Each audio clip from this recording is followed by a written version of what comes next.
자, 이어서 볼까요? 자, 이번 시간 여러분 페이지 173페이지 한번 보시면 여러분 네 번째 토크 전단용 고장력 볼트의 주의미입니다.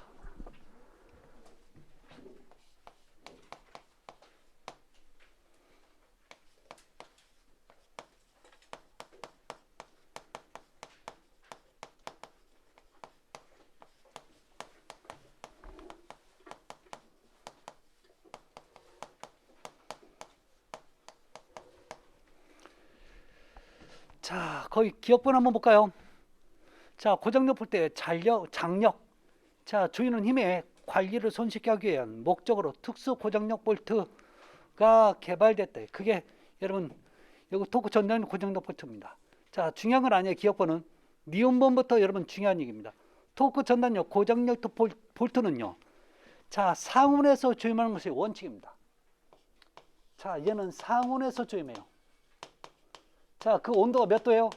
10에서 30도를 기준으로 하는 거죠. 상온의 온도 여러분 온도가 정해져 있어요. 왜 그럴까? 여러분 추우면 철은요 줄어들어요.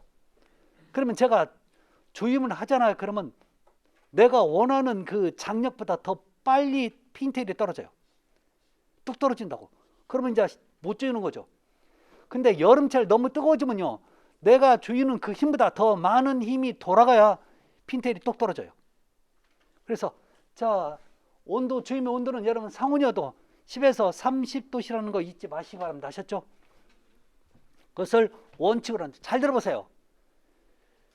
자, 거의 대부분 이 책이 물론 저 설계 기준과 표준 시방서에 관련된 얘기가 나오지만 여기서 원칙이다, 표준이라는 표현 나오잖아요. 그러면 여러분들이 이거 얘는 기본적으로 나오겠구나 라는 생각을 하세요. 아셨죠? 아시겠죠? 네. 자, 따라서 자, 기본적으로는요, 얘는 무조건 상온에서 그것도 10에서 30도씨 이내에서 조이는 것이 원칙입니다. 자, 그 다음에 디귿번 토크 전단력 고장력 볼트는 중요하죠. 자, 와샤를 쓰는데 와샤를요 몇 개만 써요? 한 개만. 자, 그런데 어느 측에만 쓰라고 나와요? 얘는요 너트 측에만 사용됩니다. 왜 그러냐면 머리가 얘 대부분 머리가 보면요 육각으로 되어 있는 게 아니라 둥근 머리로 되어 있어요. 아셨죠? 이렇게 둥근 머리로 되어 있어 가지고 이렇게 되어 있어요. 이렇게.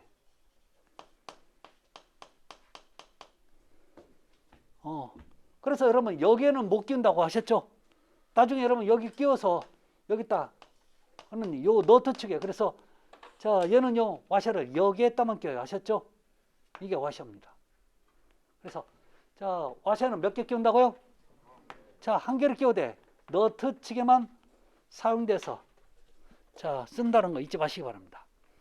자, 니어블 토크 전단용 고장력 볼트는 전체 토크 전단용 고장력 볼트를 1차에 조임한 후 나사부, 너트 및 와사 등에 마킹을 한다. 자, 본조임은 전용 조임기를 이용하여 토크 전단용 고장 볼트 핀테일이 판단될 때까지 조임을 합니다. 자, 그렇게 보시면 돼요. 네 번째는 큰 의미는 없습니다. 아셨죠? 자, 그래서 그렇게 조이고 있다는 얘기예요. 그 다음 페이지 174페이지.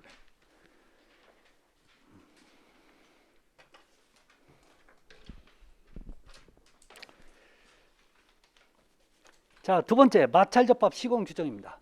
자, 마찰접합 한다는 얘기는 지금 고장력 볼트를 조이겠다는 얘기죠. 자, 따라서 자, 일반상 한번 볼까요? 기억번 마찰접합은 고장력 볼트 세트를 사용한다. 마찰이니까 무슨 볼트예요? 일반 볼트 얘기 나오면 안 되겠죠. 고장력 볼트 나와야 되는 거죠. 자, 니은번 고장력 볼트 마찰접합에 마찰면은 규정된 미끄럼 개수. 여러분 미끄럼 개수란 얘기는 개수가 뒤에 붙으면 뭐예요? 어떤 숫자란 얘기예요. 어떤 숫자 이상 그 마찰력이 확보돼야 돼요. 어떤 숫자인지 모르겠지만. 그러면 자, 기본적으로 고장력 볼트를 할 때는 그 면이 요 면과 요 면이 붙을 때 요 면이 거친 게 좋아요? 매끄는 게 좋아요? 거칠수록 좋은 겁니다. 아셨죠? 자, 그 얘기를 지금 하고 있는 겁니다. 자, 그래서 두 번째 마찰면의 준비입니다. 그럼 마찰면은 자, 강제의 표면과 고장력 볼트의 주변 구멍을 정리하고 구멍을 중심의 지름의 2배 이상의 범위 있는 녹, 흑피 또는요 오염물 시어 플라스터 또는요 샌드 플라스터로 제거한다. 즉 이걸 뭘로 제거하자면 여러분 철이나 철가루나 아니면 모래가루를 여기다 고압으로 뿌려. 그러면 요 주변에 있는 여러 가지 물질들이, 페인트도 마찬가지예요. 다 깎여 나가요. 아셨죠? 그게 시어블라스트 또는 샌드블라스트입니다. 자, 위에 여러분 나와 있죠? 용어 정리에 나와 있죠? 있죠? 네. 자, 그래서 그 정도만 보면 되는데. 자, 세 번째, 고장력 볼 때 특징입니다. 이게 고장력 볼 특징이 좀 앞에 나와서 참 좋았을 텐데. 자, 나와 있으니까 한번 볼게요. 초기에 강한 인장력으로 인해 너트의 풀림이 없고, 자, 여러분 강한 인장력은 왜 쓰는 거예요? 고장력이니까 여러분 인장력이 큰 볼트니까 인장력을 크니까 내가 자 일반 볼트보다 또 몇 바퀴 더 돌릴 수 있다는 얘기 아셨죠? 자, 이렇게 세게 돌리니까 여러분 판과 판이 서로 자 마찰력이 생겨서 안 풀린다는 얘기입니다. 그래서 두 번째, 고장력 볼트 접합은 내력이 큰 고장력 볼트로 접합제를 강하게 줘야 접합제 상호에 발생하는 중요한 표현이죠. 마찰력의 힘으로 전달하는 접합으로 마찰 접합을 한다. 세 번째, 고장력 접합은 접합 강도와 강성이 높고, 자 시공이 어려움이 없으며 작업 능률이 좋고 소음 좋고, 자 진동, 충격이 발생한데도 사용 가능하다. 왜요? 안 풀리니까. 자, 네 번째, 접합부의 강성이 높아 접합부의 변형이 거의 없다. 여러분 접합부가 여러분 뒤틀리는 경우가 있어요. 얘는 여러분 마찰이 생기니까 얘가 뒤틀릴 염려가 없는 거죠. 자, 다음에 다섯 번째, 접합부 유효 단면에 하중이 적게 전달된다. 여러분 접합부 자체에 어떤 하중이 많이 걸린다는 얘기는요, 그 부분이 여러분 이런 거죠. 자, 제가 이 두 개를 붙여놨어요. 근데 여러분 이렇게 잡아당기는 하중이 아니어도 상관없어요. 아니면 잡아당기는 하중이 생겨도 되고, 또 이렇게 누르는 하중이 생길 수 있는 거죠. 문제는 여기서 이 부분에서 하중이 많이 생겨버리면 접합이 아무리 좋아도 떨어지거나 자 휘거나 깨지거나 뭐 문제가 생긴단 말이에요. 그러니까 힘이 적게 전달되어 좋은 거지, 그 접합부에 힘이 많이 전달되면 안 좋은 겁니다. 아셨죠? 그래서 힘이 자 하중이 적게 전달됩니다. 왜요? 그만큼 움직이지 않으니까 접합 능력이 좋다는 얘기예요. 여섯 번째, 피로 강도가 높아. 여러분 피로 강도가 높다는 얘기는 해석할 거예요. 피곤한 걸까요? 안 피곤한 걸까요? 안 피곤해요? 피로 강도가 높다는 얘기가? 피곤한 거예요? 안 피곤한 거예요?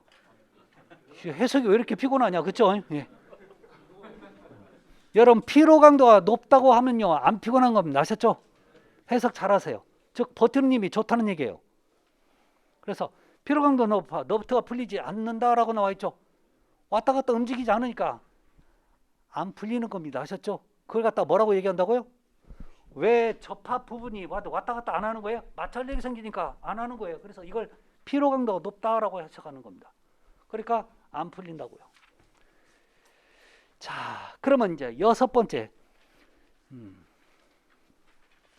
철골 용접 관련 용어가 나와 있죠. 페이지 176페이지.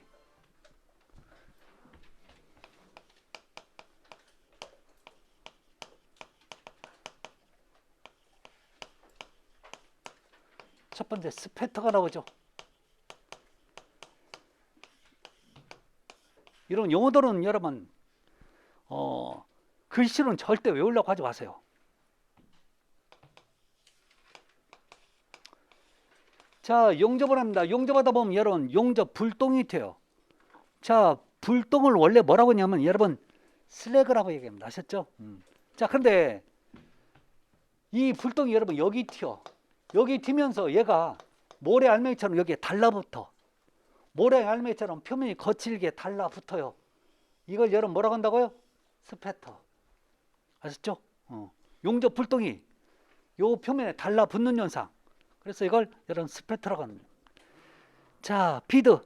여러분 비드는 여러분 용접을 하죠.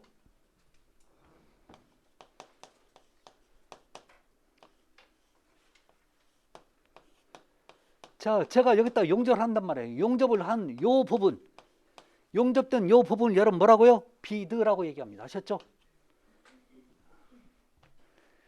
자, 세 번째 밀 스케일입니다.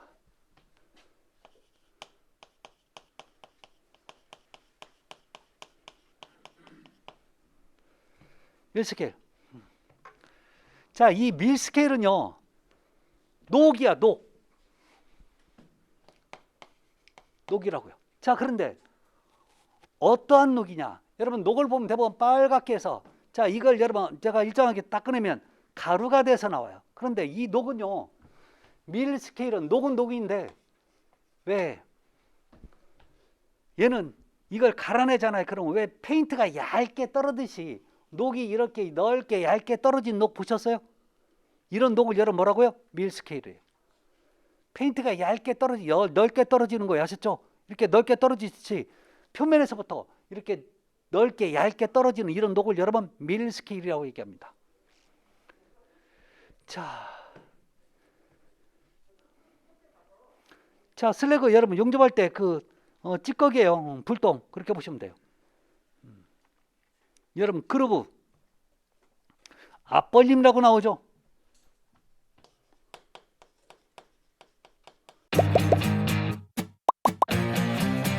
에듀윌 유료 회원만의 라이브 클래스.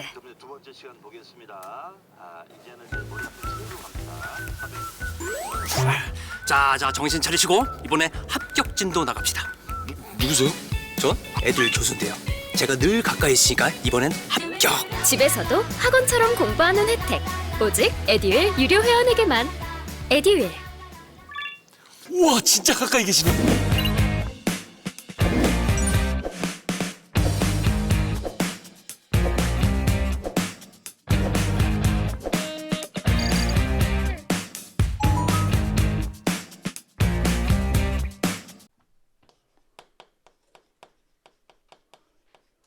이걸 한문으로 뭐라고 하냐면 개선이라고 합니다. 개선. 벌려놨다고요. 무슨 얘기냐? 자, 원래 용접을 할 때는요, 자, 일정한 떨어뜨려 놔야 돼요. 자, 여기서부터 여기를 루트라는 표현을 써요. 자, 문제는 여기다 용접을 하면 요 사이가 아주 작기 때문에 용접한 그 용착 금속이 녹아서 이렇게 들어가야 되는데 얼마 못 들어간다고요. 그래서 이 부분을 갖다 절대 이렇게 바로 용접을 해서는 안 되는 거죠. 자, 그래서 일정한 각도로 얘를 갖다 이렇게 벌려놔. 이렇게 벌려지면 이렇게 원래는 이만큼인데, 자, 이렇게 벌려놓은 거죠. 벌려놓은 걸 여러분 영문을 뭐라고 표현한다고요? 그루브. 한문으로 개선. 순항으로 벌림, 각 이런 식으로 표현하는 거죠. 이게 그루브입니다. 자, 여섯 번째 보면 여러분 용접할 때 보면 요즘은 수동 용접이 뭔지 아시죠? 수동 용접. 근데 자동 용접 있어요. 근데 자동 용접은 용접봉 대신에 가루를 집어넣어야 돼. 그 가루가 여러분 플럭스입니다. 아셨죠? 그 가루가. 자, 7번에 엔드탭이 나와요.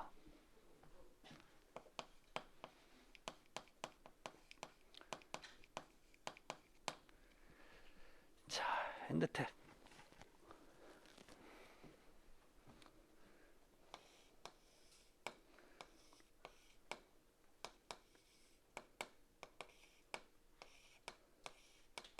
한번 볼까요? 혹시 여기서 용접 잘 하시는 분 계세요? 주 전공 이제까지 다 용접이 내 밥벌이였어. 그러신 분 있어요? 없구나. 그럼 다 똑같네. 혹시 용접 한번 해보셨어요? 한 번이라도 해보신 분? 보기만 했어요. 그건 말짱 꽝이야. 보기만 해서는 필요 없어요. 근데 용접도 참 이게 굉장히 고난도의 기술이에요. 자, 우리가 가장 많이 쓰는 게 여러분 수동 용접입니다. 자, 근데 전류를 흘려보내요.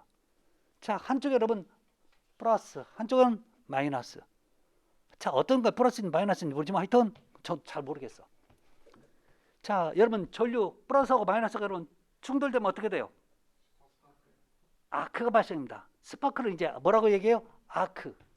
그 불꽃에 열이 발생돼요. 그 열로 이 용접봉을 녹이는 거예요. 아셨죠? 아셨죠? 그게 여러분 우리 쓰는 여러분 흔히 해서 여러분 아크 용접, 전기를 써서 쓰는 용접이에요. 자, 그러면 자, 이쪽이 전류고 이쪽도 여러분 전류가 흘러요. 하셨죠?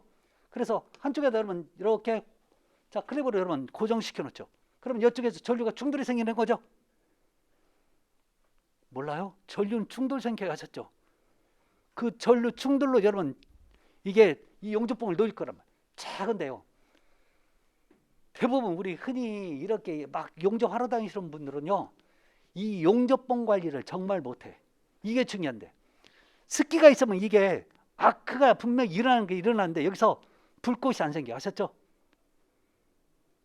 불꽃이 안 생기면 이 용접이 될까 안 될까요? 안 돼. 그래서 여러분 원래는 새 용접봉을 막 비닐을 빼서 이렇게 쓰잖아요. 그러면 용접이 참 잘 돼.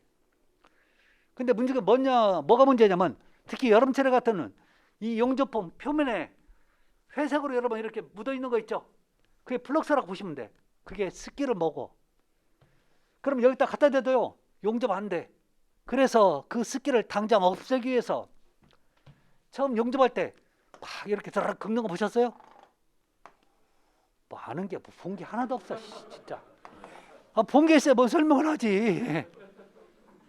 이렇게 한다고요. 그 하는 이유가 뭐냐면, 이 불꽃이 생기면서 이 열로 습기를 좀 없애줘. 그래야 당장 여기서 아크가 발생돼서 녹여버리니까.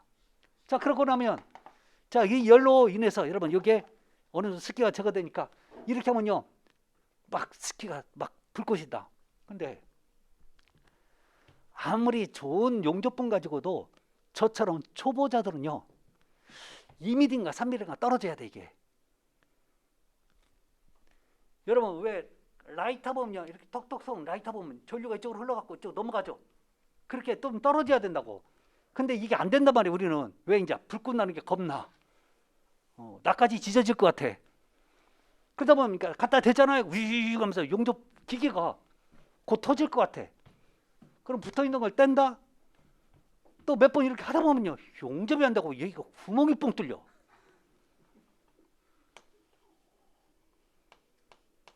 아니면 넓어져. 이제 여기가 안 되니까 이쪽 가는 거죠. 반대편에서는 왜? 그래 안 그래요? 보통 그래요. 안 되면 그래. 자, 그러다가 여기도 뭐 별반 있나? 근데 이게 한번 지져지잖아요. 쭉 가면 돼. 대충 가도. 이게 잘 되는지 안 되는지 모르지만 하여튼 용접은 돼. 자, 문제는 이렇게 용접하기 위해서, 자, 처음과 끝 부분이 이렇게 홈이 파지거나 구멍이 뻥 뚫리는 현상, 혹시 뭔지 아세요? 이런 현상도 있어요. 크레이터라고 하는 거죠.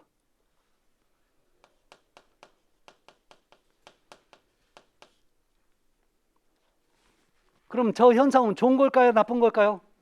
나쁜 거예요. 자, 그러면 이런 크레이터를 없애기 위해서 여기에다 여러분 못 쓰는 철판 쪼가리를 대요.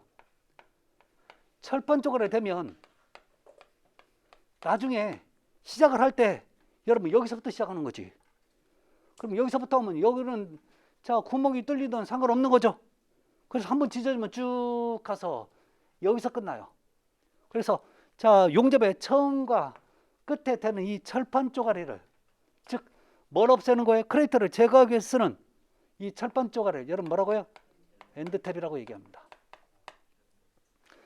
이 엔드탭은 뭘 제거하는 거예요? 크레이터를 제거하는 겁니다. 아셨죠? 실제. 자, 그래서 나중에 실제 보면요, 현장에서 이거 망치로 톡 들으면 톡 떨어져. 갖고 이쪽을 그라인더로 갈아봐요. 자, 다음에 아크 스트라이크. 자, 기본적으로 용접할 때 용접봉을 순간적으로 모재에 접촉하여, 자, 아크를 발생시키는 거, 이게 아크 스트라이크래요.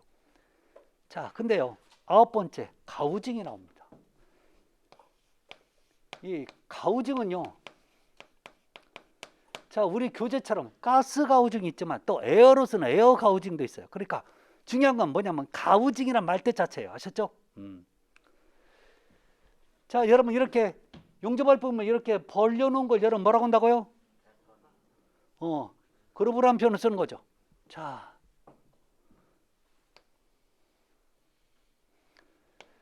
문제는요, 얘는 개선은 한데 저 사진처럼 부분만 하는 게 아니라 여러분 완전히 여기를 구멍을 다 뚫어놨어요. 아셨죠? 근데 제가 여기에 용접을 할 거예요. 자, 여기에 이렇게 용접을 이렇게 할 거라고요. 근데 문제는 요 부분이죠. 요 끝에 모서리 부분은요, 용접이 안 될 가능성이 있어요. 요 모서리까지 안 채워져. 이렇게 완전 용입 용접을 해야 돼. 완전히 녹여서 이렇게 용입 용접을 할 부분에 이 부분에 용접이 안 되니까 일단 용접을 합니다. 자, 일단 용접을 한 다음에 그 다음에 용접이 다 되면 요 부분을 갖다 이제 홈을 파요. 철판에 홈을 판다고요. 아셨죠? 이게 여러분 뭐예요? 가우징이라고 하는 겁니다.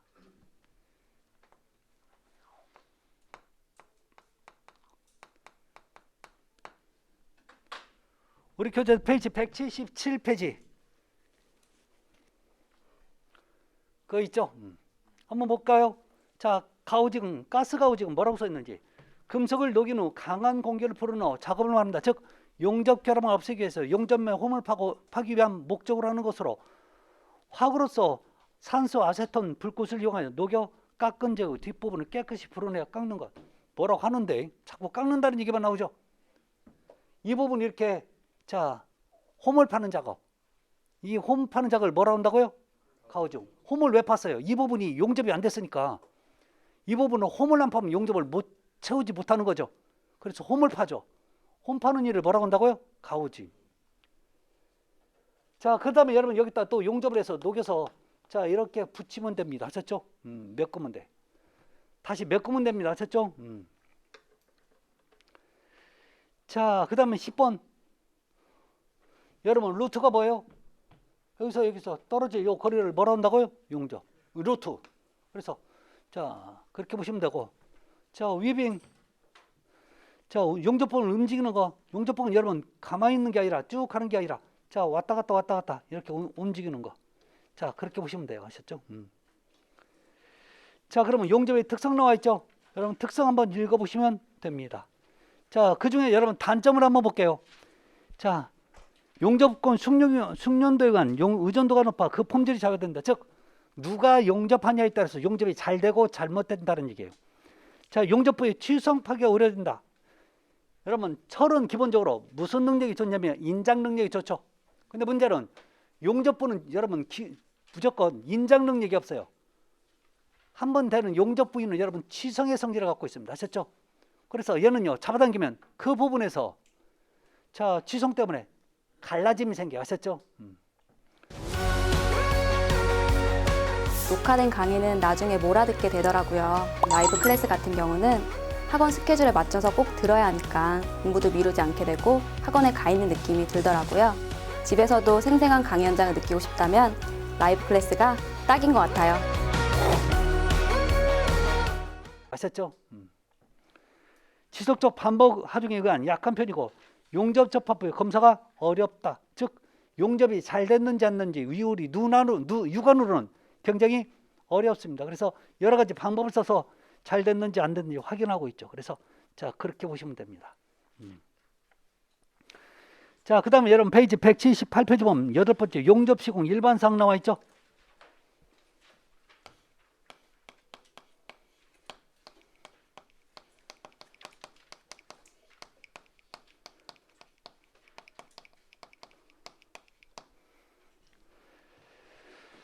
자, 거기 보면 여러분 공통사항이 있습니다. 공통사항 한번 보도록 할까요? 자, 용접 순서 및 방향 가능한 한 용접에 의한 변형이 적고 자, 잔류력이 적게 발생한다. 여러분 잔류력이 뭔 얘기예요? 잔류력. 결론은 여러분 잔류력이 적게 발생하라고 그러죠. 여러분 용접을 하면 가장 큰 문제점은요. 용접에 의한 열이 발생되죠. 자, 열이 발생되면 여러분 철은 열에 의해서 뭐가 발생됩니까? 늘어나는 거죠.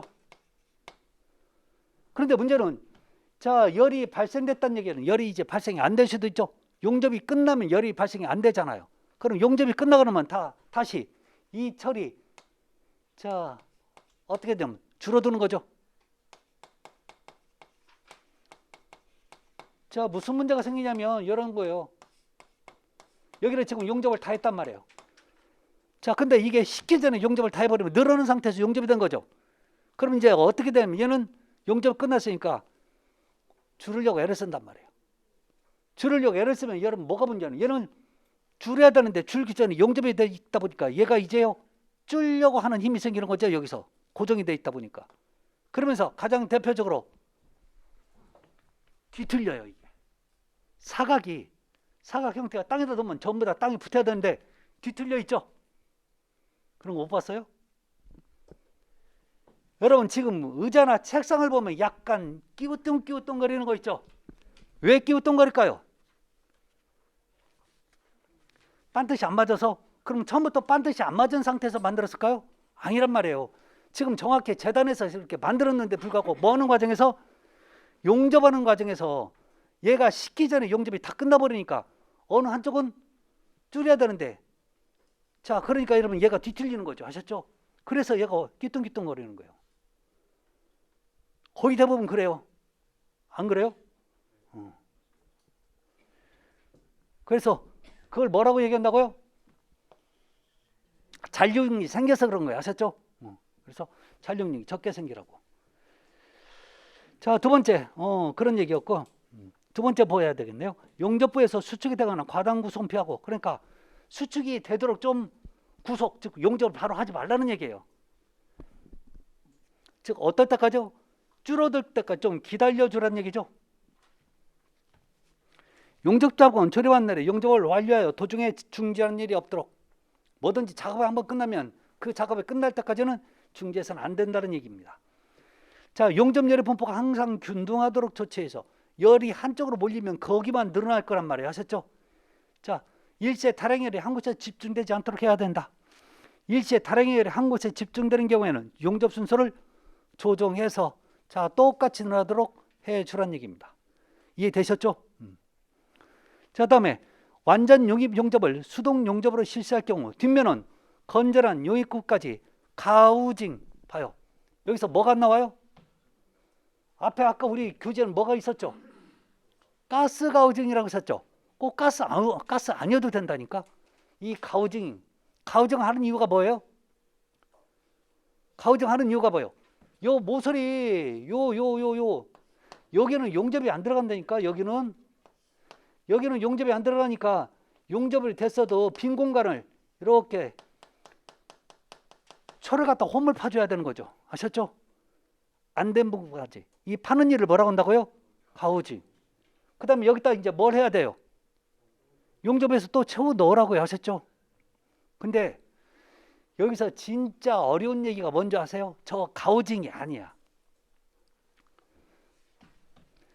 여러분 이렇게 파는 일을 뭐라고 했죠? 홈 파는 일을 그루브 개선이라고 하는 거죠. 근데요, 자 용접을 할 때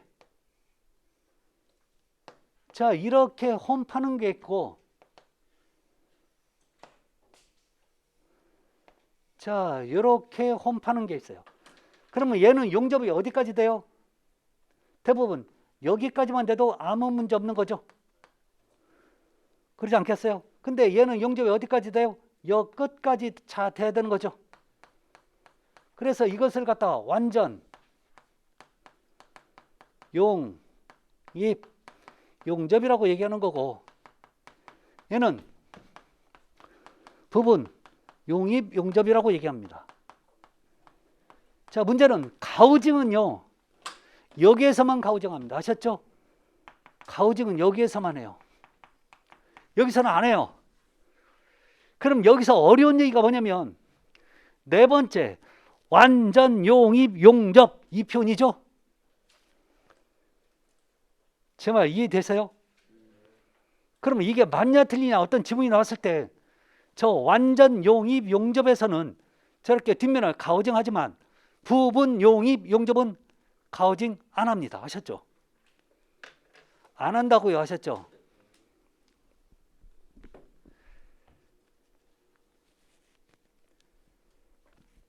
다섯 번째, 용접자성 가능한 회전지그를 이용해서 자 아래 보기 또는 수평 자세.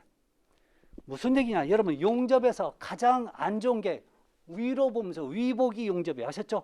왜요? 불똥 튀잖아. 잘못하고 입 벌리고 있으면 어떻게 돼요? 그럼 입은 안 벌려도 콧구멍 어떻게 할 건데? 그런 문제가 생기는 거죠. 이런 문제 때문에 여러분 위보기로 하면 절대 안 돼요. 그러면 가장 좋은 건 아래 보기예요. 그나마 여러분 최대는 뭐예요? 수평목이라고요. 내 눈높이까지 있는 거. 자, 그러면 이렇게 동그란 건 어떻게 되는 거예요? 위에는 아래복이지만 점점점 수평복이, 그 다음 밑에는 위복이 되어야 한대요. 이론상으로 위복이 하면 좋은 거예요, 나쁜 거예요? 나쁜 거잖아. 그러면 이렇게 동그란 건 어차피 위복이도 갈 수가 있잖아요.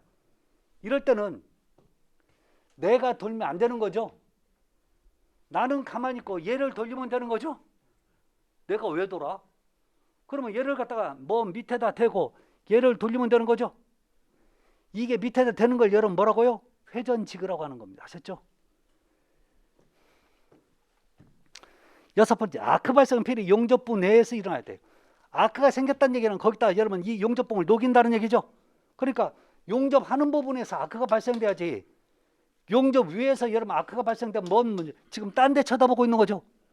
딴짓하고 있단 말이에요 지금. 아니 유튜브 보고 지금 용접하고 있는 거야. 아셨죠? 그거 똑같아. 자, 그리 보시면 됩니다. 자, 두 번째, 조립에 가용접이 나오는데요. 자, 거기 그루브 용접에 홈 내에는 가용접을 하지 않는 것이 원칙이다. 여러분 여기다 가용접하면 돼야 안 돼요? 요거 안에다가 안 된다고 하셨죠? 가용접이 뭐예요? 임시로 하는 용접. 그건 안 된다고 하셨죠? 자, 피닝과 코킹입니다. 여러분 코킹이 뭐예요? 코킹.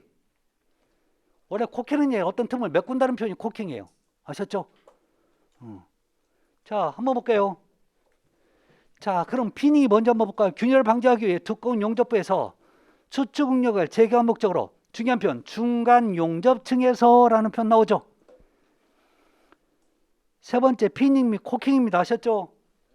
자, 거기서 제가 표시한 중요한 표현만 여러분 표시하십시오. 아셨죠? 균열을 방지하기 위해 두꺼운 용접부에서 수축 응력을 제거한 목적으로 중간 용접층이라고 돼 있죠. 그 부분이에요. 중간 용접층. 이게 무슨 얘기냐?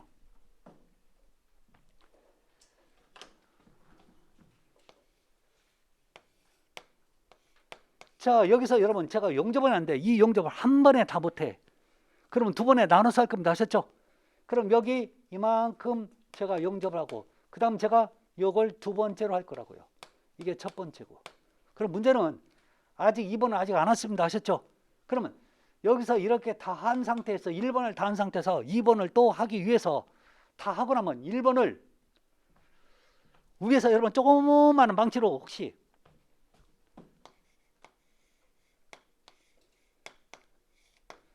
이렇게 생긴 망치가 있어요. 이 망치로 이 위를 톡톡톡톡 치는 거 보셨을 거예요. 이게 피닝이에요. 아셨죠? 이게 피닝이라고. 원래는 여러분 저 용접한 부분을 여러분 망치로 때려서 피닝을 해서는 안 돼요. 원칙은 안 된다고요. 그런데 두꺼운 용접할 때 이 중간층에서는 저렇게 피닝을 할 수도 있어요. 아셨죠?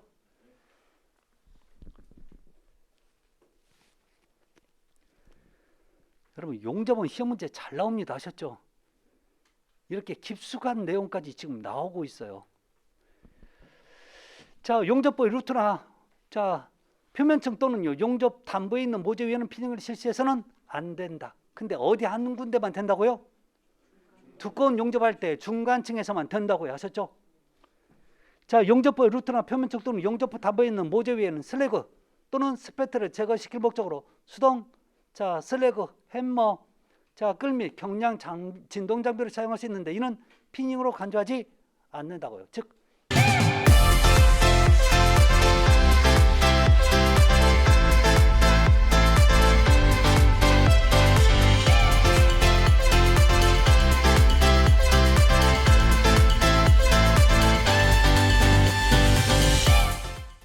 않는다고요. 즉 여러분 어떤 찌꺼기라든지 자 표면에 붙어있는 모래 알맹이처럼 붙어있는 스패트 같은 경우는 이거 제거할 때 어떤 충격이 주겠죠.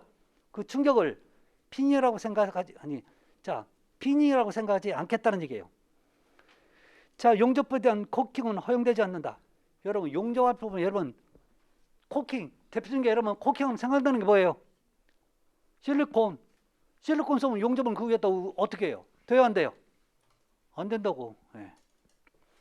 또 용접을 다 한 후에 그 위에다 또 실리콘 쏴서도 안 된다고요. 자, 예열입니다. 자, 용접을 하기 전에는요, 그 부분에다가 일정하게 예열을 해줘요. 여러분, 우리 자동차도 무조건 타는 것보다 자, 시동을 걸고 약간 예열을 하고 타는 게 좋다고 얘기하죠. 자, 그래서 자, 예열 주의사항이 나옵니다. 예열을 해야 될 경우 나와 있죠. 예열을 해야 될 게. 뭐 강제 밀시티에서 탄소 당량이 0.04% 초과했을 때 경도 시험에 있어서 예열이 않고 최고 경도가 370 초과할 때 이거 다 필요 없어. 우리가 원하는 건 바로 디귿봉입니다. 자, 모재 온도가 0도씨 이하일 때, 즉 무슨 얘기예요? 추울 때는 0도씨 이하라는 얘기는 얼음이 온다는 얘기죠. 그러면 철도 줄어져 있다고요. 그 상태에서 갑자기 고온이 들어가면 여러분 철이 순수하게 똑같이 늘어나는 게 아니라 여러분 늘어남이 왔다 갔다 하는 거죠. 그럼 부재가 어떻게 돼요? 뒤틀려 버리거나 아니면 갈라지거나 문제가 생긴다고요. 그래서 용접을 하기 전에 예열을 해 주게끔 되었습니다. 자, 그래서 페이지 180페이지 보면 예열 온도가 나와 있죠. 그러면 얼만큼 예열을 해야 되냐? 그 얘기가 나옵니다. 자, 기억번은 얼만큼 예열을 해야 되는지 한번 볼까요? 예열은 용접선의 양측 100mm 및 아크 전반 100mm 범위 내에서 모재를 최소 예열 온도 이상으로 가열한다. 그러니까 예열할 수 있는 범위가 자, 용접한 양측으로 얼마요? 100mm 정도는 하란 얘기죠. 자, 니은본 모재 표면 온도가 0도씨 미만일 경우는 적어도 몇 도요? 적어. 니은본 꼭 좀 잘 봐주세요. 근데 디귿본도 중요해요. 그러면 최대 예열 온도가 존재할 거라고요. 그러니까 더 이상 용접하면 예열을 하면 안 되는 온도가 있는 거죠. 내가 아주 가장 높이 할 수 있는 예열 온도는요, 이렇게 나옵니다.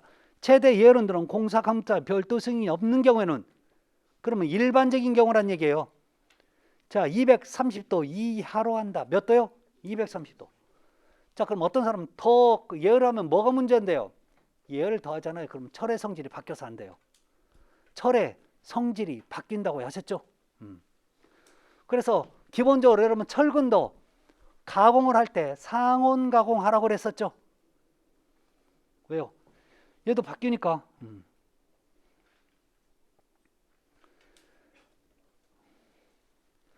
1번 이종금속 간 용접을 할 경우 예열과 층간 온도는 상위 등급을 기준해서 자, 실시한다고. 여기서 중요한 건 뭐예요? 상위 등급을 기준합니다.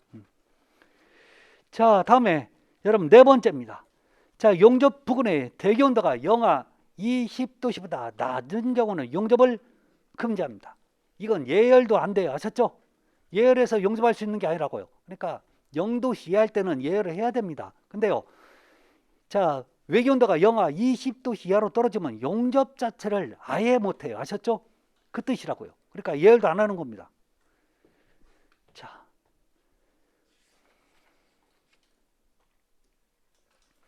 자, 이게 기본입니다. 아셨죠?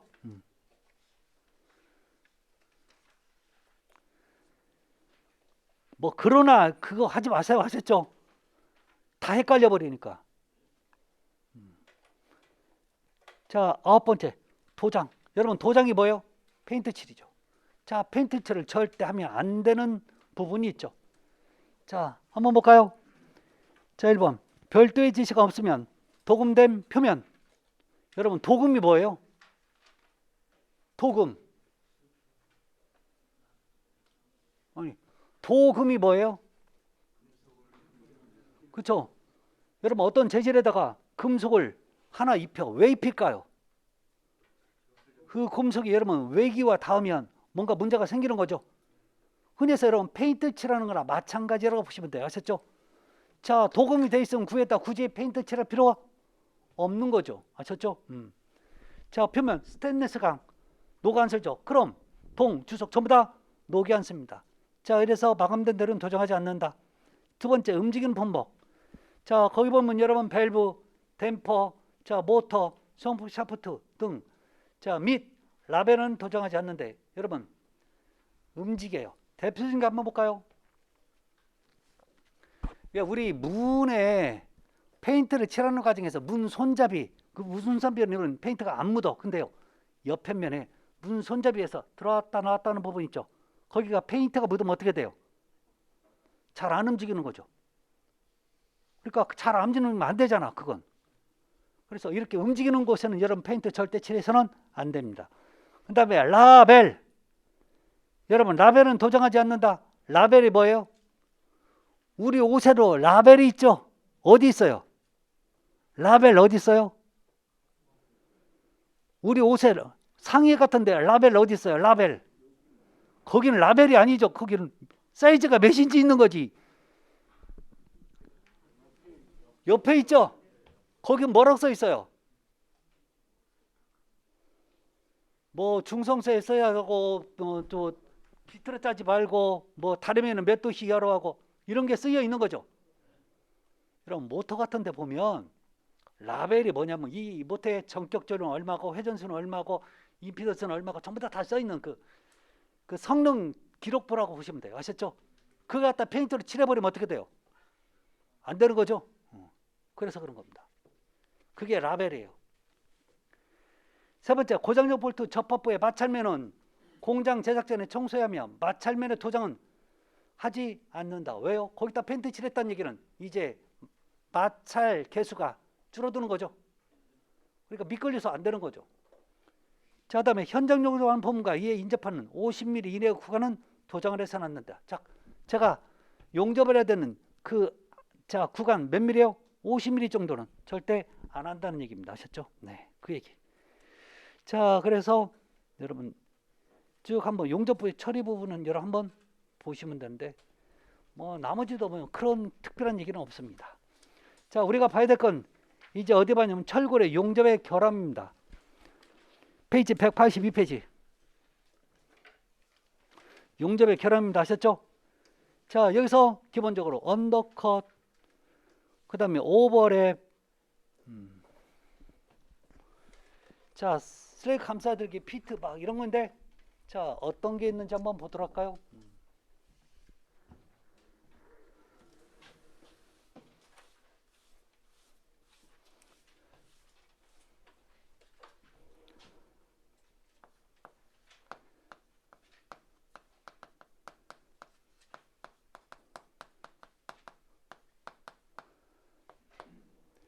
자, 언더컷입니다.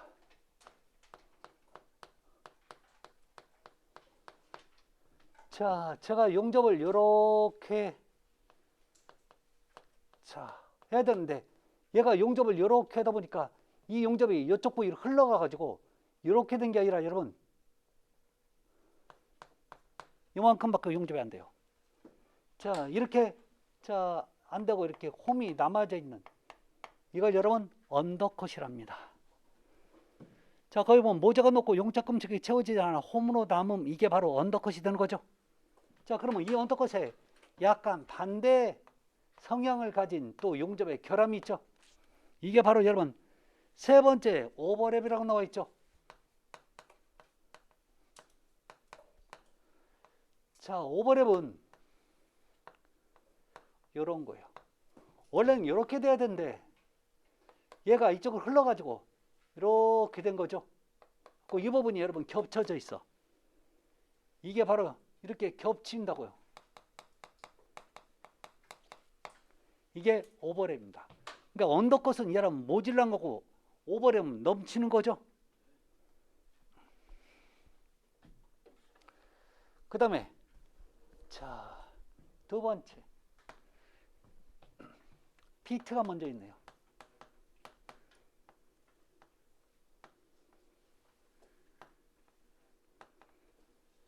자, 용접 보니까 용접 모양도 참 좋고 잘 돼 있어요. 자, 그런데 요 표면에 구멍이 뚫려 있어요. 저렇게 구멍이 보이면 여러분 뭐예요? 저걸 피트라고 합니다. 아셨죠? 자, 그러면 요거 약간 또 반대 성향을 가진 게 있죠. 자, 우리 교재는 여러분 공기구멍, 한문으로 이걸 뭐라고 해요? 기공. 영문은 뭐라고 했냐면 블로홀이라고 읽어요. 아셨죠?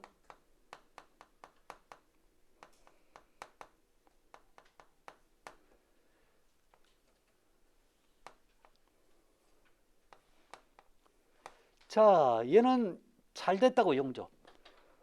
나중에 알고 보니까 내부에서 자 이렇게 구멍이 있어요. 기포가 있다고요. 이런 상태를 여러분 자 공기구멍, 그다음 기공, 블로홀 이런 식으로 표현합니다. 아셨죠? 그러니까 공기구멍이 안쪽에 있냐 바깥쪽에 있냐에 따라서 또 얘기가 달라지는 거죠. 자, 그 다음에 세 번째 슬래그 감싸들기 또는 슬래그 혼입 또는 슬래그 함입 같은 얘기입니다.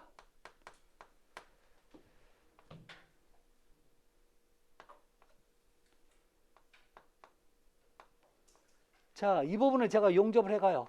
자, 용접해가면 문제는 뭐냐면 용접 불똥이 튈 거라고요. 이 용접 불똥이 자, 요 안쪽에 들어있어요. 용접 불똥이. 이 용접 불똥은 여러분 뭐라고 얘기하는 거예요? 슬래그. 아셨죠? 그러면 용접 불똥이 안에 있는데 불구하고 이것을 제거하면서 용접할 수는 없다고요.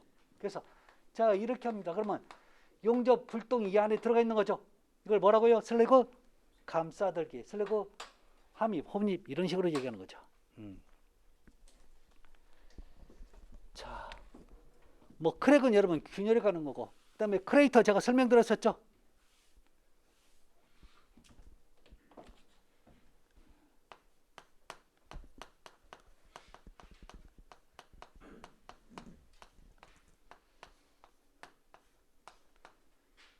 자, 여기에서 이렇게 홈이나 구멍이 뚫리는 거죠. 그래서 이걸 제거하기 위해서 자, 이렇게 못 쓰는 철판을 이렇게 대는 거죠. 얘 이름이 뭐였어요? 엔드탭이라고. 자, 은점은 뭐냐면 요 안에서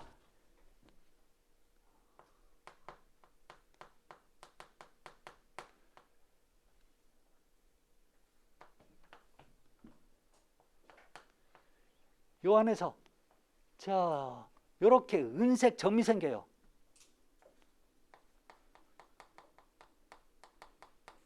그래서 이걸 뭐라고 한다고요? 은점이라고 얘기합니다.